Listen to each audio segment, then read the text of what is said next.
suis pas un militant, mais en tant que journaliste, je me sens un devoir de maintenir ce sujet dans l'actualité pour que justement il y ait cette pression sur le politique et qu'à un moment il soit forcé de faire quelque chose et une réforme d'ampleur.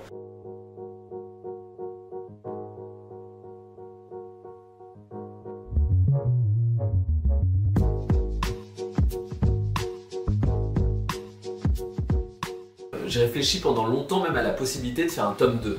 Il y avait tellement à dire sur cette entreprise, tellement j'avais de matière et tellement j'avais eu de nouvelles sources au moment de la publication du livre. J'ai reçu des mails par centaines, notamment de salariés d'Orpea, à tous les étages de l'organigramme.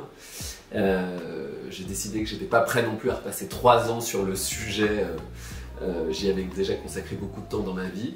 Mais en revanche, je voulais raconter un point qui me paraissait essentiel, c'est comment une société cotée en bourse met en place, mandate un certain nombre d'acteurs de l'ombre qui vont être là pour manipuler l'information, pour faire en sorte que d'une manière ou d'une autre, elle n'arrive pas auprès du grand public, que mon enquête n'ait pas l'impact qu'elle devait avoir. Le nouveau PDG Laurent Guillot a changé la gouvernance. Le conseil d'administration a été renouvelé et, j'ai envie de dire, tous les 4 dirigeants de cette entreprise ont été licenciés et une grande partie pour faute grave. Donc il y a plus d'une trentaine de cadres qui ont été sortis. Ça montre une volonté de changer de système. Et j'ai envie de dire, ça montre à quel point ils ont pris conscience du caractère dysfonctionnel de l'ancien système et des maltraitances que ça pouvait engendrer. Il y a eu des changements aussi, on ne peut pas le nier, il y a des pratiques anciennes comme les pratiques de captation d'argent public avec les marges arrière qui ont été stoppées, qui étaient illégales. Il y a aussi des politiques d'optimisation des coûts qui ont été modifiées. Donc il y a eu des changements.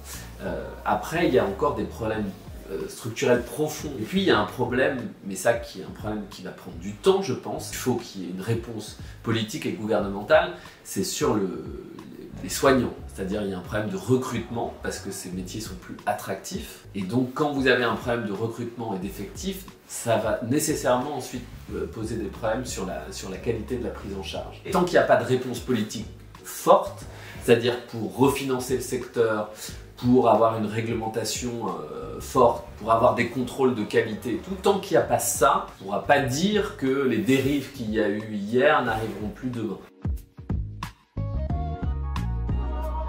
Suffisant, non, mais ce qui est sûr, c'est qu'il y a des choses qui ont été mises en place. Ils ont annoncé le recrutement d'inspecteurs d'agences régionales de santé et un changement dans la philosophie des contrôles. Les contrôles n'étaient pas inopinés. Les groupes étaient prévenus avant. Bon, ça va changer, ils vont faire plus de contrôles inopinés. Les agences régionales de santé ont montré ces dernières années que les contrôles qu'elles mettaient en place n'étaient pas efficaces. Il doit y avoir une remise en cause aussi de ces institutions. Est-ce qu'il faut réfléchir aussi à des questions déontologiques sur les collusions qu'il y a pu avoir entre ces groupes privés et les agences régionales de santé? Vous avez par exemple chez Orpea des salariés très importants au siège qui étaient d'anciens hauts fonctionnaires d'ARS. Cette question-là, elle n'a pas encore été tranchée non plus sur la porosité entre le public et le privé. Donc je pense qu'il y a une volonté de renforcer les contrôles, mais je pense qu'il n'y a pas une critique assez forte de l'institution en tant que telle qui met en place ces contrôles, c'est-à-dire l'ARS. Ça fait depuis 2018 que Emmanuel Macron, président de la République, promet une loi grand âge et qu'elle est sans cesse repoussée. Que ce soit les salariés du secteur qui souffrent de ces conditions de travail et du manque de personnel, ou les familles qui vivent des situations de maltraitance. Et malgré l'ampleur médiatique qu'il y a pu avoir dans les dernières années avec différents scandales, et puis avec la sortie de ce livre qui a bouleversé le secteur, tout le monde se disait, bon bah là il va se passer quelque chose, enfin la politique va prendre conscience de l'ampleur des dérives et va proposer une réforme d'ampleur. C'est pas encore le cas. Ça fait depuis 2018, mais même bien avant, qu'il y a des rapports sur le grand âge tous les 6 mois. Je ne suis pas sûr que les concertations qui ont lieu en ce moment avec Monsieur Combes soient nécessaires, c'est-à-dire des rapports sur ce qu'il faut faire.